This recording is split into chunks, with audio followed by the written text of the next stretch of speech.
नमस्कार। आज 26 नवंबर सुबह 8 बजे शूल पानी के झाड़ी के जो जंगल हैं उन जंगलों में हम सूर्योदय के साथ ही नीचे नदी पर स्नान ध्यान करने के बाद अपनी यात्रा के 15वें दिन आज आगे बढ़ रहे हैं। आप देख सकते हैं नदी के सुंदर दृश्य, जहां परिक्रमावासी स्नान कर रहे हैं, ध्यान कर रहे हैं, अपना भजन कर रहे हैं। और पीछे से इस मार्ग से होकर हम चले हैं। पीछे के गांव में हम रात को रुके थे, वहां से लगभग 1.5-2 किलोमीटर दूर चलकर अब हम आगे आ चुके हैं। और आप देख सकते हैं परिक्रमावासी रुके हुए हैं, पीछे से चलते हुए आ रहे हैं। और ये प्राकृतिक सौंदर्य जो शूल पानी के जंगल हैं, शूल पानी की झाड़ियाँ हैं, महाराष्ट्र और मध्य प्रदेश की सीमा पर, इस पर आज हमारी माँ नर्मदा की परिक्रमा का 15वें दिन का सवेरे का दृश्य आप देख रहे हैं। ऊपर इस रास्ते की ओर अब हमें इस पहाड़ी के दूसरी ओर जाना है। और आप देख सकते हैं ये रास्ता इस तरफ घूमेगा। और ये प्राकृतिक सौंदर्य आप देख सकते हैं शूल पानी की झाड़ियों का, नीचे कल कल बहती हुई कोई छोटी नदी जो जाकर के आगे माँ नर्मदा में मिलती है। और पीछे से आता हुआ ये रास्ता जो पिछले साल ही सरकार द्वारा बनाया गया है। और आगे कहाँ रुकेंगे, आगे अब खप्पर माल के जंगल हैं जो इस पहाड़ी के परे हैं।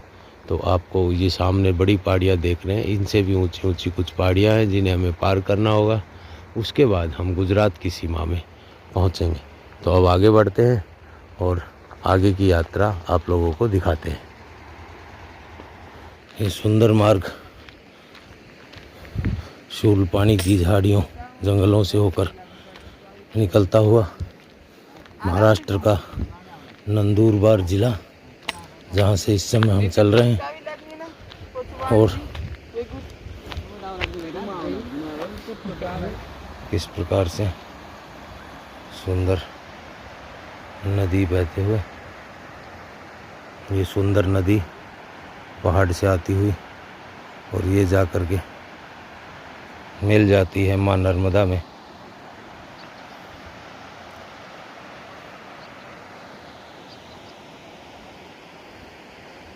हमें भी इसी मार्ग पर अब आगे बढ़ना है।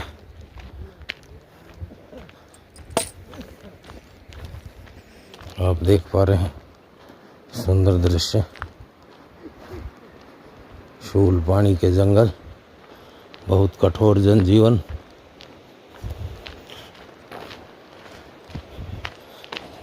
बहुत कम वनस्पति इन जंगलों में होती है।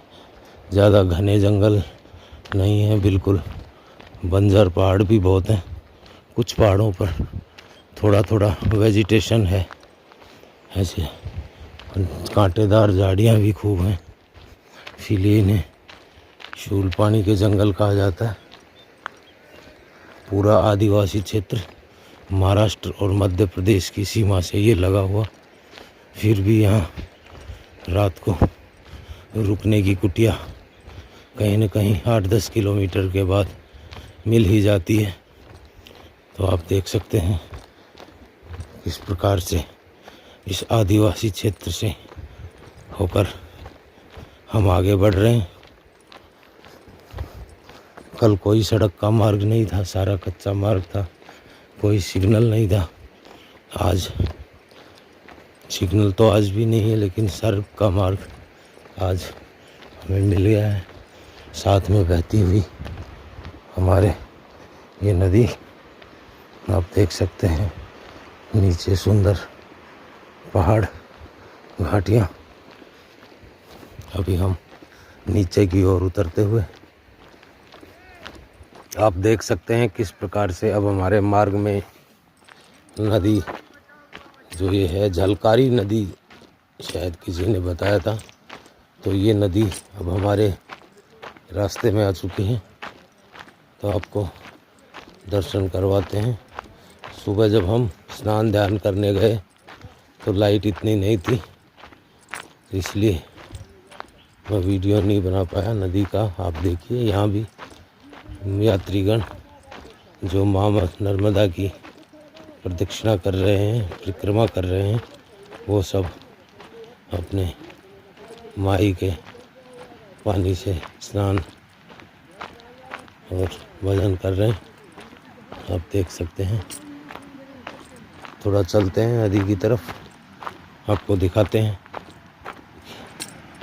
कल कल बहती हुई है नदी और इस पर अनेक यात्री अपना दैनिक स्नान ध्यान करते हुए और आगे बढ़ते हुए इसी प्रकार के सुंदर दृश्य इन शूल पानी की झाड़ियों में यात्रा करते समय देखने को मिलते हैं। ऊपर आप देख सकते हैं जंगल, लेकिन ज़्यादा घना नहीं, और इधर भी यात्रीगण जिन्हें नदी पर नहीं रुकना है वो आगे बढ़ते हुए, और ये नदी, चलते हैं ज़रा नदी पे।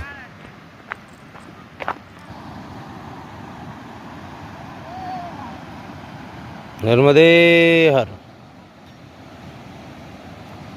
ये सुंदर दृश्य माँ नर्मदा की एक सहायक नदी से आप देख रहे हैं। 15वां दिन हमारी यात्रा का, जो ओमकारेश्वर से हमने 13 नवंबर को आरंभ की थी। दूध जैसा सफ़ेद बहता हुआ ये जल आप देख सकते हैं, और इसमें आनंद के साथ स्नान करते श्रद्धालु। दूसरी तरफ माताएं स्नान कर रही हैं, तो मैं आपको नहीं दिखाऊंगा, और ये आप देख सकते हैं। चलो अब कोई नहीं, आप देख पाएंगे।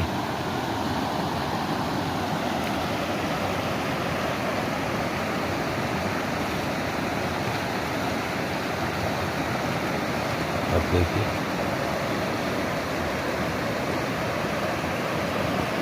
ये माँ नर्मदा की एक सहायक नदी झलकारी, जो हमारे मार्ग में आती है परिक्रमा के। वहाँ पे दैनिक गतिविधियों में जुटे सभी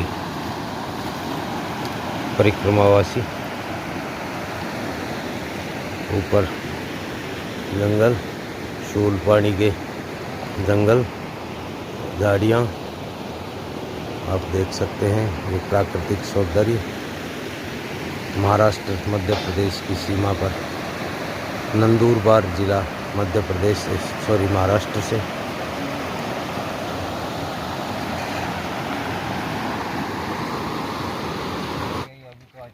ये माता यात्रियों को चाय की सेवा, काली चाय की सेवा देते हुए, यहाँ दूध होता नहीं है तो इसलिए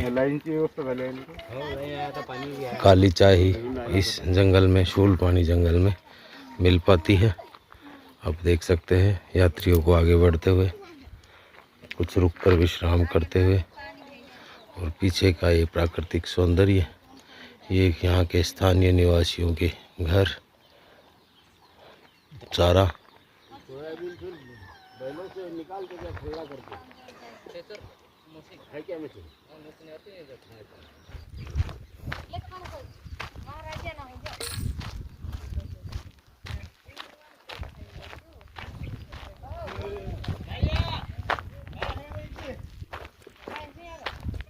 आप देख सकते हैं महाराष्ट्र और मध्य प्रदेश सीमा के इस शूल पानी वन क्षेत्र में आदिवासी जनजीवन, और हमारी नर्मदे हर बेटा, तो आदिवासी समाज के बच्चे नर्मदे हर का उद्घोष साथ साथ कर रहे हैं। और इसी साल ये सड़क बनी है और इसी साल टूट गई है, ऐसा आदिवासी लोग यहाँ हमें बता रहे हैं। देख सकते हैं यहाँ के कच्चे घरों का जो स्ट्रक्चर।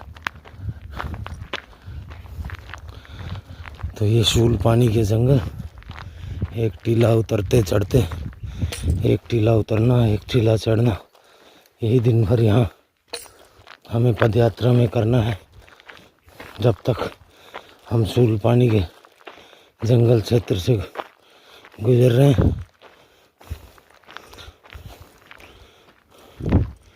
इस प्रकार से आगे बढ़ते हुए सामने आप देख सकते हैं काफ़ी ऊंचे खप्पर माल के पहाड़, जिनसे होकर अब हमारी यात्रा आगे बढ़ेगी। खप्पर माल के इन ऊंचे पहाड़ों को पार करके ही हम महाराष्ट्र से अब गुजरात की तरफ बढ़ पाएंगे।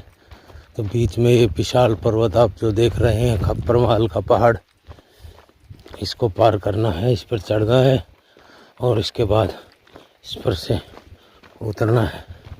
सामने आप देख सकते हैं, सामने से जाता हुआ ये रास्ता, और इसी रास्ते के बाद और हमें इन खप्पर माल के पहाड़ को पार करना है। आप देख सकते हैं सुंदर रास्ता जिस पर आगे श्रद्धालु जाते हुए दिख रहे हैं, जो परिक्रमावासी हैं।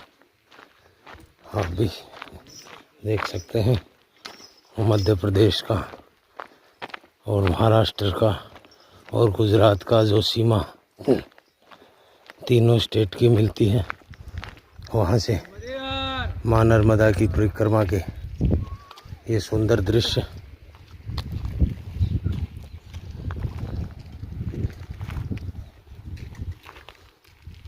पीछे से परिक्रमावासी आते हुए, नर्मदे यार।